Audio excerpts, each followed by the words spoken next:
Ahojte, tak toto bude také malé krátke video. Urobil som taký malý upgradeík na môj vybíjač, ktorý som kúpil na AliExpresse.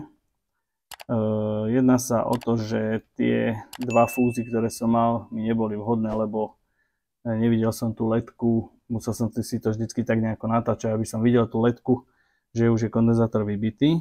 Tak urobil som to vlastne takto, že jeden hrot som dal vlastne napevno a druhý je priložiteľný. No a keďže si nepamätám kto, ale niekto mi písal, že od Pulse Electronic stačí 1 kg odpor alebo 1,5 kg odpor a netreba takéto niečo. Áno, budiš, aj to je pravda, ale už keď som teda toto si kúpil, nestalo to nejaké veľké prachy.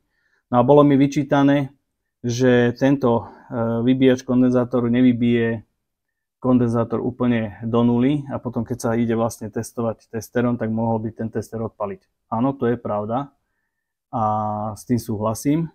Tak mi to nedalo, tak som si spravil taký upgrade, už keď som vlastne toto menil. Tak som si vlastne spravil to, že dal som aj ja tam 1 kg odpor taký výkonnejší, ktorý je vlastne tuto v tej krabičke. A je tu jedno tlačítko, ktoré vlastne pripája ten 1 kg odpor. To znamená, keď sa nabije kondenzátor, alebo keď je nabitý kondenzátor, tak priložením ho normálne vybijem.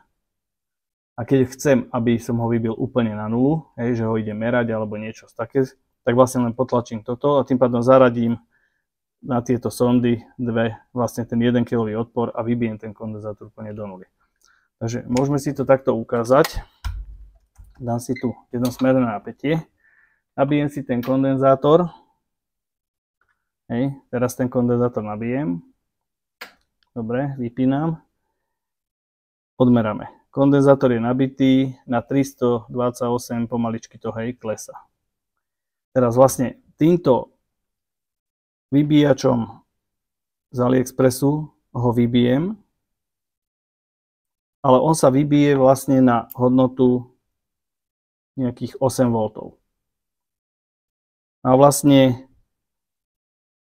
keď ho potlačím ten gombík, alebo tlačítko teda, a idem ho odskúšať teraz, tak vidíte, už je 0,04. Takže, keď budem potrebovať ten kondenzátor vybiť do nuly, že ho idem treba zmerať, tak mám tu tlačítko, ktoré vlastne potlačím. Môžeme si to aj takto ešte ukázať, keď si dám odpor.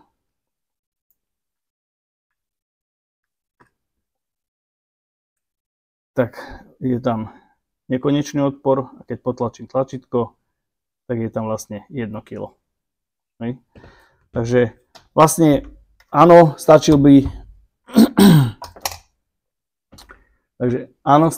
aj ten 1 kg odpor len, ale už keď teda som si kúpil toto, má to ledku, ktorá mi signalizuje, že kondenzátor je vybitý. Takže vidím, že je skutočne vybitý, lebo vidím, ako tá ledka vlastne sa rozsvietí a klesne. Takže viem, že je tam treba z nejakých tých 8 V, ktoré mi už vlastne neublíži. Ale keď by som ho chcel ísť merať treba s SR testerom od pána Zajíca, priamo v plošnom spoji, tak viem si ho týmto tlačítkom vlastne vybiť úplne, dá sa povedať, do nuly. To by bolo všetko k tomuto. Jasné, niekomu sa to môže páčiť, niekomu môže to pripadať ako blbosť. Mne to takto vyhovuje a ja som s tým spokojný. Dobre, ďakujem, že ma sledujete. Ak sa vám páči moja tvorba, dajte mi dole palec hore a vidíme sa pri ďalšom videu. Ahojte. No ešte si ukážeme v krátkom zrýchlenom videu, ako som vymodeloval krabičku na to tlačítko s odporom pre ten vybíjač. Je to modelované v programe Onshape.